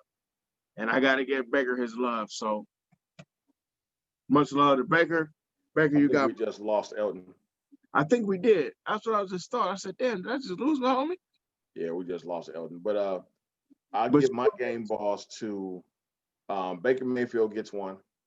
I think that was huge for his confidence to have a comeback win like that in the last seconds, man. That was huge. And I think it was just huge for the team to have confidence in him that he can do that going forward. My other game ball will go to Donovan Peoples-Jones, who was not using offense a lot at all this year except for returning kicks. And he made maybe about 2 or 3 big catches. Yeah, and the biggest one being a touchdown at the end of the game. And then I'm going to give Rashard Higgins. I'm going to give Hollywood Higgins 1, just for the fact that what he's been through, hasn't complained, hasn't pouted. And when he gets in the game, he produces. So now he's at the point now, he's forcing the coaches to have to play him. I'm not giving anybody on the defense any type of game ball today at all, man. I'm so sick of them, I don't know what to do. So those are my game balls. These guys for today. And then we got the Las Vegas Raiders. I almost want to protest and just call them Oakland. It doesn't sound right saying Las Vegas. You can say what you want to say, bro. But they coming into town next week, and that's a good thing. I think that David Carr is a lot like this kid down in Cincinnati. I think David Carr is a good quarterback, but not a great quarterback. He's inconsistent. Like, you don't know what you're going to get out of him from week to week. And they don't have a great offensive line. I got a homie out in Vegas that loves, because he's from LA, but he loves the Raiders. He's a big Raiders fan. And I want to shout out my dude KD. But I'm looking forward to kicking their ass next week. All right, so while we're waiting for Elton to come back in, or if he can come back in, you Or want to if go ahead and just discuss Ohio State? he's coming back, I see him there. Okay. So let's let him back through. Oh, you there, bro?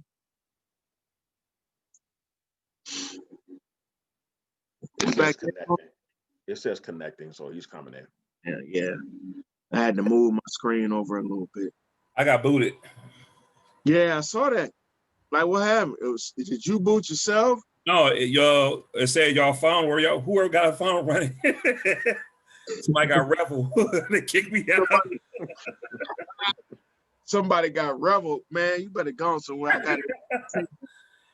All right, sorry. I missed the game balls. Who went where? You go ahead. It's your turn. We Oh, actually, Sean and I went through ours, and I didn't hear y'all's. I gave mine to Myles Garrett again for being as disruptive as he can possibly be. Denzel Ward, I gave him one because he played great, and honestly, his pass defense in the end zone against AJ Green potentially saved the game for us. And then I gave it to Baker Mayfield, somebody I haven't given it to all year. I've not given Baker Mayfield a game ball at all, but today I'm giving it to Baker Mayfield. He showed the hell up. Go ahead, Sean. Yeah, and I gave mine to Baker, Donovan Peoples-Jones, and Hollywood Higgins. Those three got my game balls today. I'm gonna give mine to the whole offense because Baker stayed clean today. He did. He stayed clean, and everybody offense when OBJ went out, everybody says it's our turn. Let's go. Everybody caught passes, did what they're supposed to. The whole offense get one for me. Defense, Garrett and Ward. Like you said, without that play, Ward be looking at, we gonna lose. But Ward is consistently showing up every week, and everybody said, well, Ward get burnt. No cornerback, even Deion got a touchdown called on him. So nobody's gonna be 100%. And especially in today's game where you can't make any contact, right? You're gonna get beat. Yeah. The day of the traditional lockdown corner, those days are pretty much over. I see Ward as a lockdown corner. That's why I said let him play one. Goes on with everybody else. But I'll tell you what, I also have to give some shouts out, even though I can't give him game balls or I didn't give him game balls. Kareem Hunt had a really big game. He played big. He ran hard. I said in our last show he had to be the bell cow. He had to just run hard. I don't give a shit. If he hurt, then go your ass and sit your ass down. But he showed up today. He ran hard, and he actually, that touchdown he had was actually the game-winning touchdown. So my shout-outs to him, or one of the touchdowns that we just had to have. That's my guy. He played hard, and he actually led the way for the rest of the guys for a platoon of running backs. That's what I was talking about in our last show. So I'll give a shout out to him. Okay. I have no problem with that. That's a good one.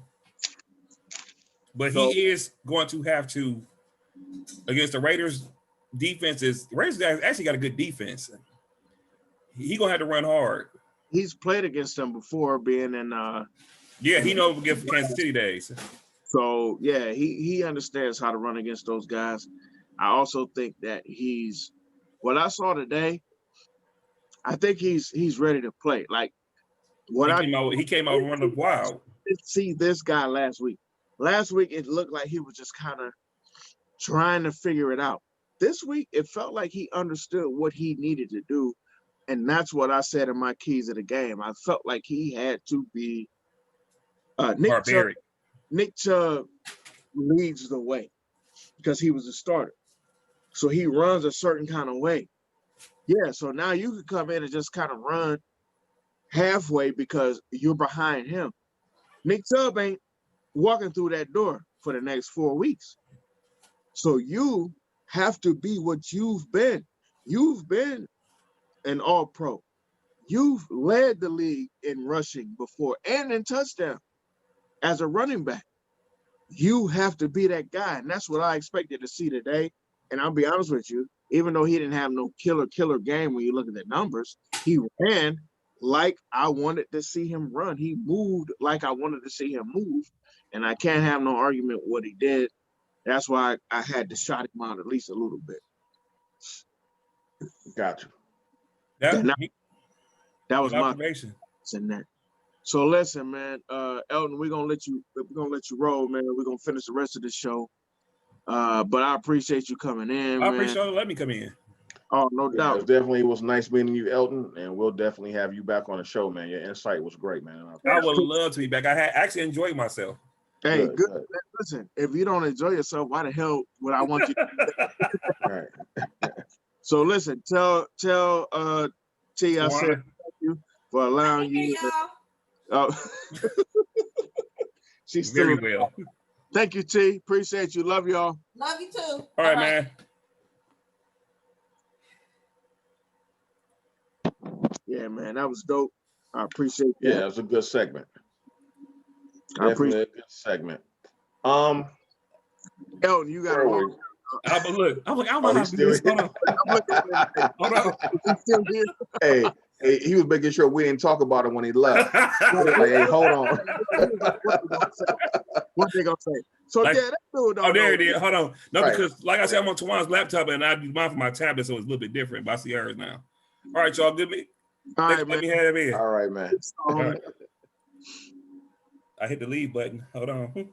Break off. God dang. All right, man. That was definitely a good segment. This is why I enjoy having a show or having my own show, because it happens how I need it to happen or how I want it to happen. And we have mishaps, we have those moments where you like, what's going on? But I Right. actually enjoy those moments because it's kind of pure. The show is a pure show, and I Right. enjoy all of the mishaps because we can't edit them out like that. Exactly. So All right, man. Let's go ahead and talk about the Buckeyes. can we please talk about them damn Buckeyes? Talk about the Buckeyes. So we played the University of Nebraska Cornhuskers Them Huskers. yesterday, the opening weekend for Big Ten football. I think we're only playing 8 games this season. So it's a truncated season. This has been a weird season. It's been weird as hell. It's just a weird year. So why not have a weird college football season with everything else that's going on Correct. in the world right now? It just seems like it's so disjointed, kind of all over the place. But we have football, and the crazy thing was you had the horseshoe empty yesterday, man. And I thought I've gotten used to having empty stadiums because that's we've been watching. We're not used to seeing a stadium with 105,000 seats. Right. And they had like what, 600 people there, friends and family. They were in remember what we said in the last show. I was like, man, they can fit those few people in like one section. Right. They had them in 2 separate sections, and it looked like 12 people were in the building. Exactly. Like 1,200 people, I think. Exactly. But Ohio State won. What was the final score? It was 52-17. 52-17. Okay. So, and then I think the cover was 26.5. Yeah, the spread was 26, so they did cover at the end. And it was like we thought. They got off to a slow start. Slow as hell. You were absolutely Nebraska went right down the field first. And I do have to give you this caveat. I missed the first half. I had to listen to the first half on the radio because I was out delivering cookies. So I was being damn cookies. I was being Sean the cookie man, slinging cookies all over Northeast Ohio. Right here. Right. So I had to listen to the first half on the radio, and Nebraska went down and scored, going up 7-0 early. And I want to say at halftime, it was 24-14. So it was a pretty tight game for the majority of like the first 3 quarters, and then Ohio State pulled away at the end. So like my thoughts for the game was Justin Fields had an excellent game. I think he only had 1 incompletion. So he looked as crisp as ever. The defense was a little bit sluggish at first. And I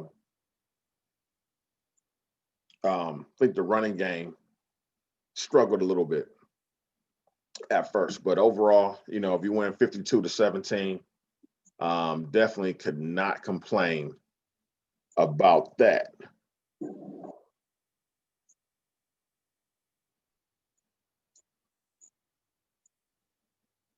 So tell me what you think about Ryan Day's his game plan. Like I had issues at first with him. I felt like everything was on Justin Field at first. I felt like he should have been a little more on the running game because they're trying to a team like Nebraska, who isn't like a great defensive team. It's a time for you to put your running game that you haven't established. I know Master Teague has been here for the last year or so, but you got a new guy. You got a new person in your backfield. Hold on one second. Yep. Good night, baby. My kids don't even care that I'm recording. They don't And care. not supposed to. They All they know is that Daddy gives us a hug before we go to bed, and look, no matter what Daddy's doing, they just want to interrupt and make right. sure That's hilarious. they're like, we're gonna be quiet. Daddy, we're going to bed. But I felt like they wanted Justin Fields to be the offense at first, and I thought that they should have went to Trey Sermon a little bit more just to open up the off. And listen, it's not like Trey Sermon didn't get his shots. So I don't want to make it sound like Trey Sermon's got shorted or that Master Teague. I think they both had their opportunities. And if I had to say any one thing, I think Master Teague looked better, but this is an offense that he's used to. Yeah, like Trey Sermon is coming from a whole different program in Oklahoma. You know, I'm sure like the off-season stuff was real sporadic with everything going on. So he'll be all right, man. Trey Sermon was a very, very capable back at Oklahoma. I'm just looking at the stats really quickly here. I'll let my crack staff have the day off, so I'm kind of going through some of the stuff on my own. So let's take a look here. Trey Sermon rushing. He had 11 carries for 48 yards. Teague 12 for 41, so they were kind of about the same. Teague did have the 2 touchdowns. The kid that I was impressed with the little bit of time that he did get to play was this kid Chambers. I like the way, I kind of like his shiftiness. I've never been a Master Teague fan. As a matter of fact, every time I hear Master Teague, the first thing that comes in my head is Master P. I don't know why. Master P, I do the same thing. Master P pops in my head, but I represent for right. But Master Teague to me just seems like kind of like a straight north-south runner. I don't know. It just. I mean, shit, what's wrong with you being a north-south runner, though, Sean? There's nothing wrong with it, but I don't think he may not be the best running back on the team. I will agree with you know, that's all I'm saying. It just even last year, I wasn't impressed with Teague at all. So we had JK last year, so he was just spelling JK when he came to the game. It was never him over JK. Like right now, we could have an argument as to who should be starting, which means to me that Trey Sermon needs to show up a little bit more because Master has been in this system with these coaches, so you know their leaning might be towards him. And looking at these stats, I see what you mean. And you were saying they were Justin Fields heavy, but like again, I missed the first half. Besides hearing on the radio, Justin Fields had 15 carries too. Matter of fact, he had more carries than the other backs. Yeah.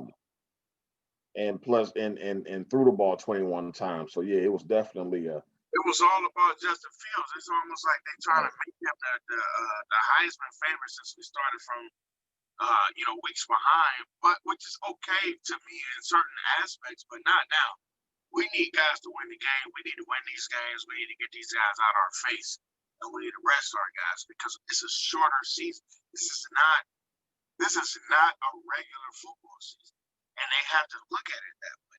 And I don't know that, which is why I was so I was watching the game like in a panic, to be honest with you. I'm like, why the hell are we this close with these guys? And this is exactly what Sean said. Sean said, these guys, because they haven't played at full speed against another team. Yeah, it's something else when you play at full speed against yourself. But you expect that speed. Once you get into a real battle, into that cage, it changes everything. And you saw that yesterday. Like they were at least a little bit shaken that Nebraska wasn't just like, oh, we're playing the number 5 guys in the country. We should just lay down. Nebraska wasn't trying to lay down. That's not. And Nebraska, I think, is probably a little bit better this year too. Look, they have a few more athletes, a little bit more speed. They got Christian McCaffrey's brother. Yeah, I think he was there last year too. But they have more athletes. Last year, and then you have Dolan, JoJo Dolan. That dude is for real. Like, I don't know who's gonna draft him whenever he comes out, but that dude is for real. That defensive end is a problem. He's fast. He has a great football IQ, and you can see that in some of the plays that he made yesterday. That dude is a problem, and whoever drafts that dude, they got a great football player. Yep. And so that leads us into who we played. Penn State. We play next week at Happy Valley. Thank God there are no fans. Listen, I hate going to Happy Valley. Especially at night. I cannot stand when we have to make the trip. It's 2 places. Actually, it's 3 places that I cannot stand when we have to go. Iowa, Wisconsin, and freaking Happy Valley. I cannot stand it when we got to go to Happy Valley. But the great thing, like you just said, is that there won't be a blackout or a whiteout, whatever the hell they decide to do, because there won't be any fans. Thank the Lord. I hate it when we have to play those teams because we could easily beat this team because most of the times that we go in those places, we're a better team. The other team always shows up and they always give us grief. Yeah, he always gives us hell. Now, Penn State is supposed to be, I guess, Ohio State's main competition this year, and they lost to Indiana at home. And kind of made a lot of mental errors too during that game. Kind of same thing that happened with Todd Gurley today against the Lions, where they needed to run out the clock and the Lions just opened up the floodgates to let them score so they can get the ball back.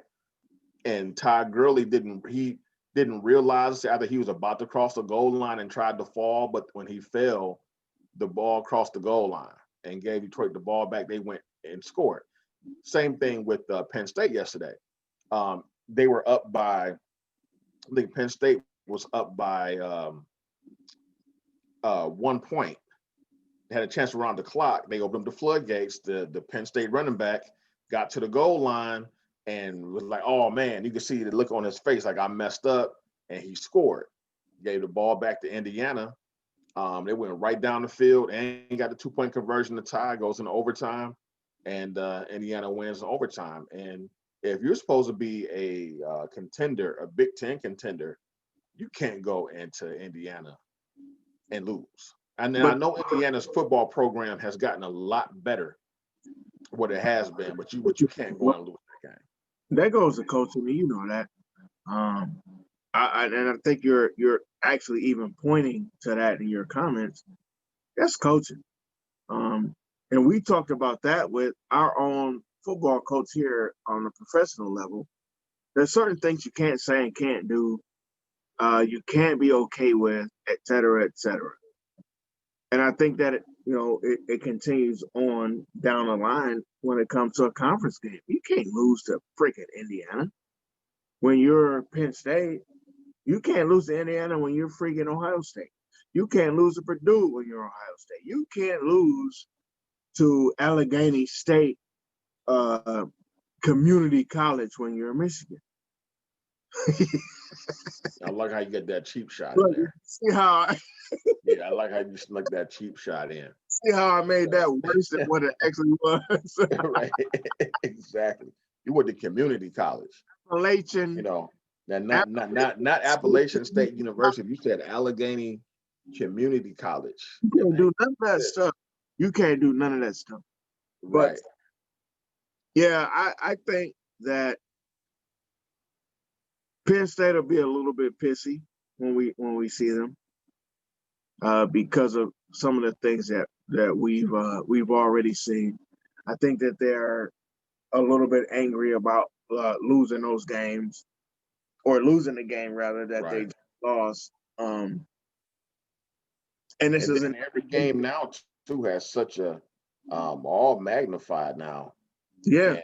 And so they're definitely going to be pumped up about this game. It won't be an easy game, even without the fans. But we'll go ahead and we'll do our preview for that game on Wednesday. Now that we have football, or Big Ten football, now we can do our Browns preview and Ohio State preview during our midweek. Both.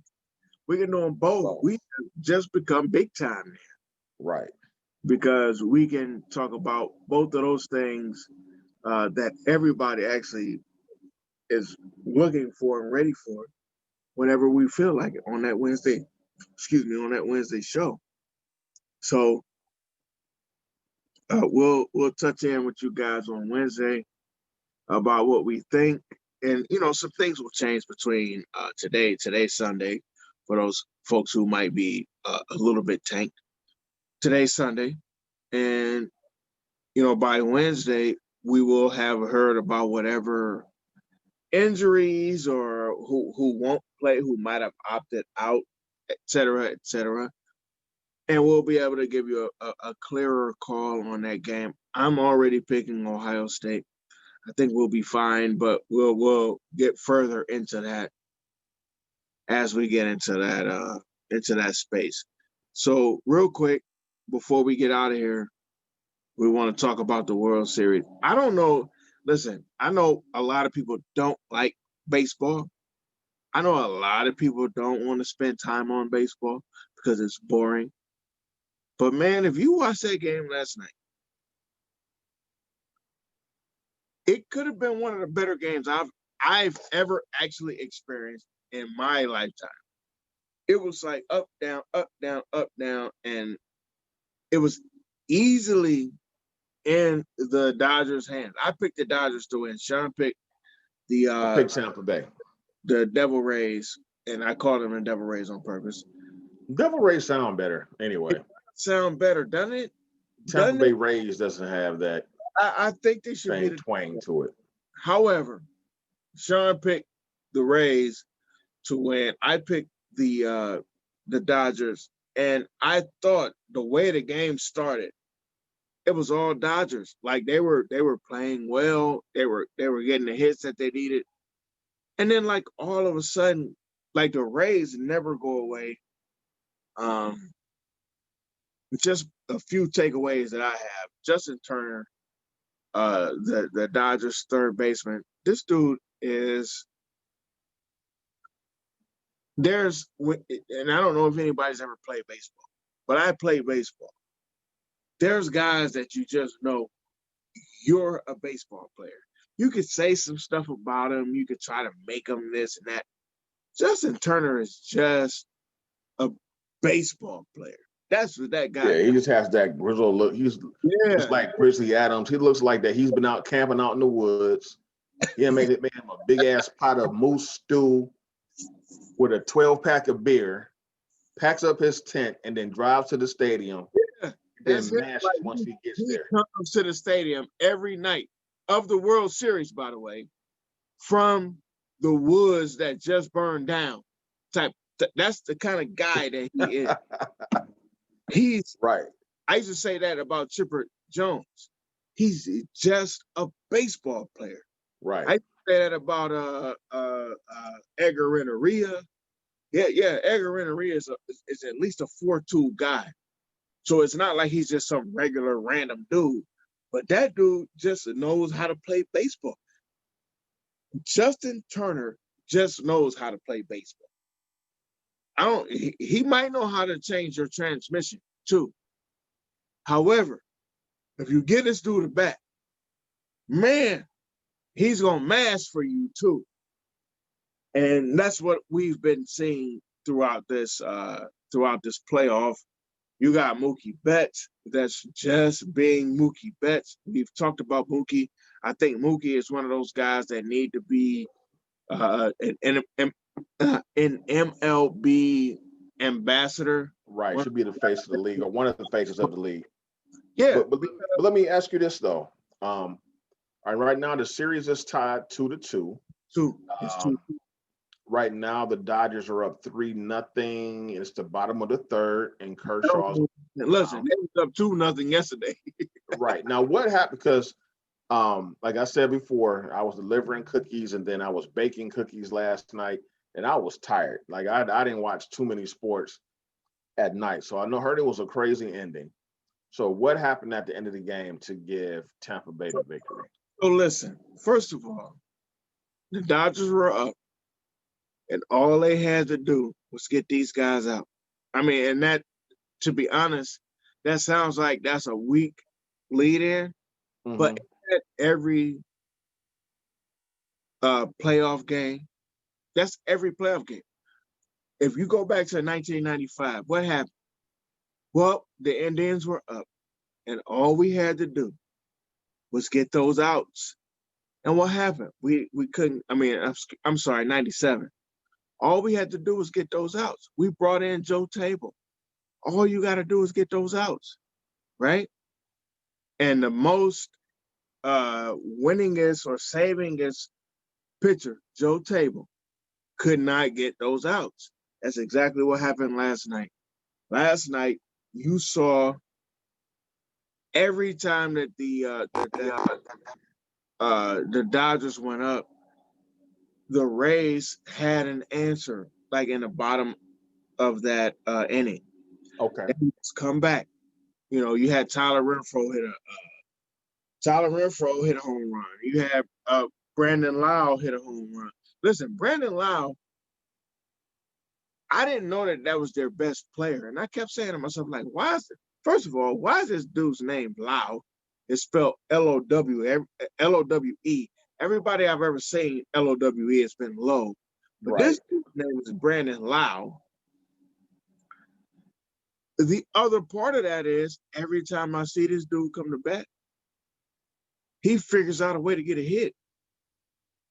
So he came up, he got a hit.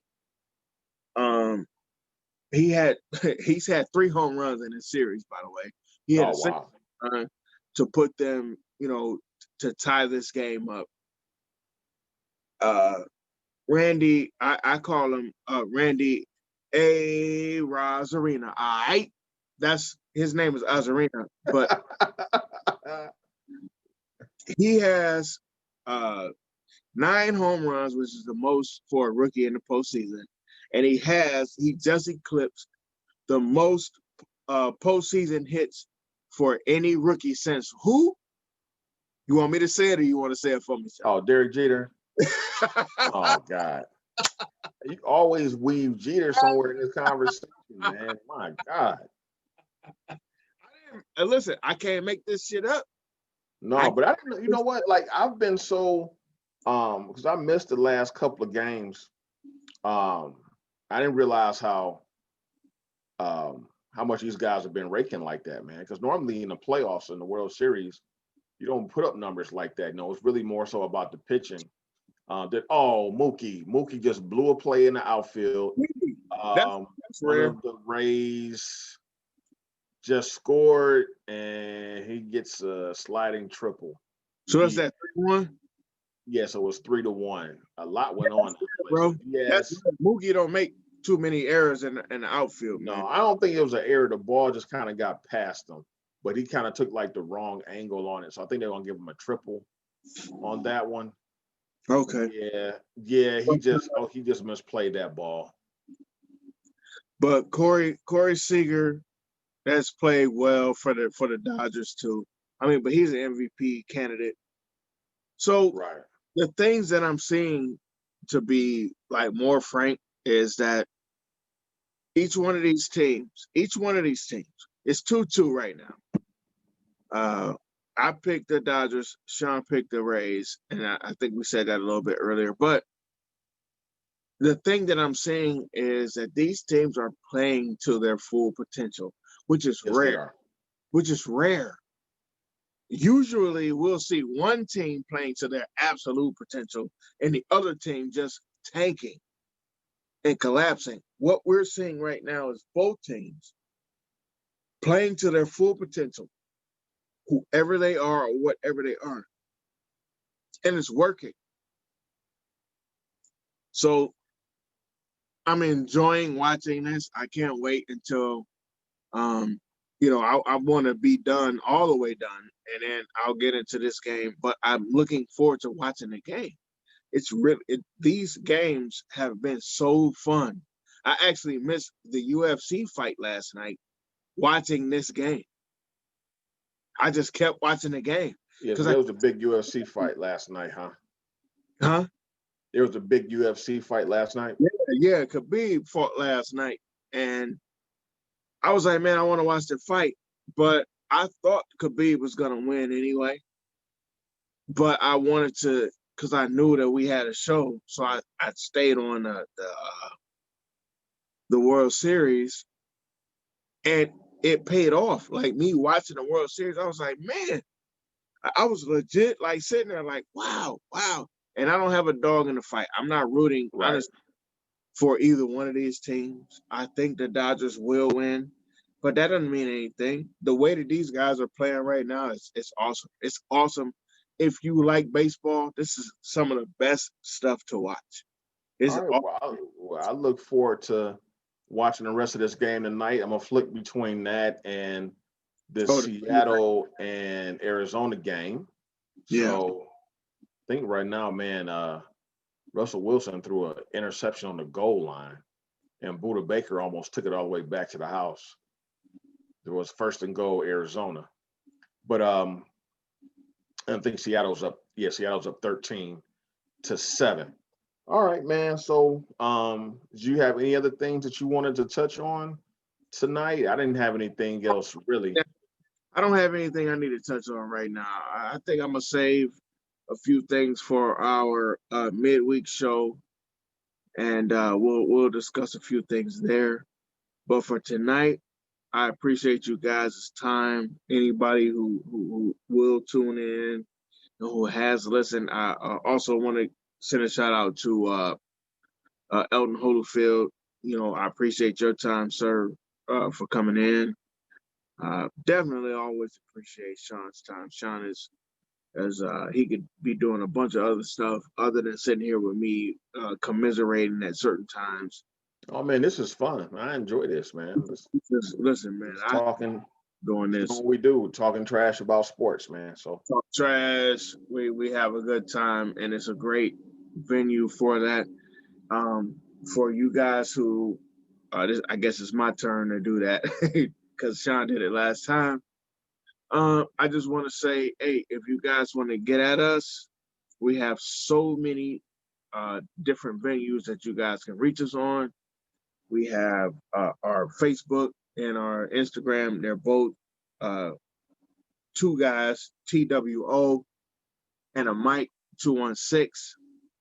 You guys can reach us on either one of those.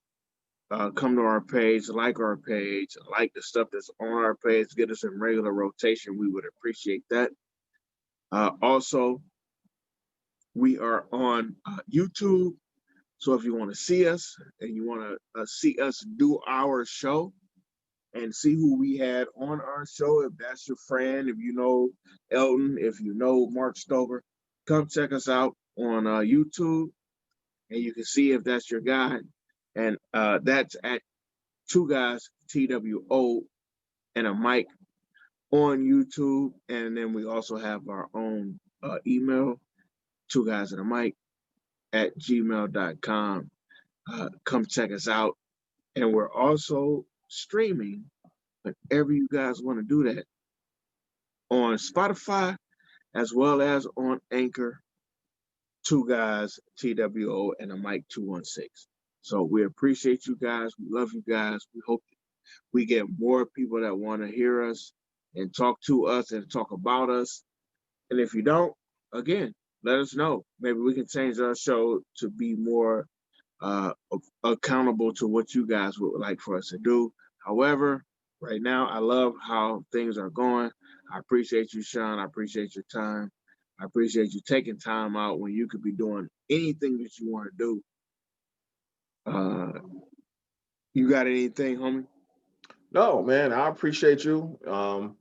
Because Ron, this was, his idea that he put this thing together, and we didn't know if it was going to come all the way to fruition with everything, going down with COVID.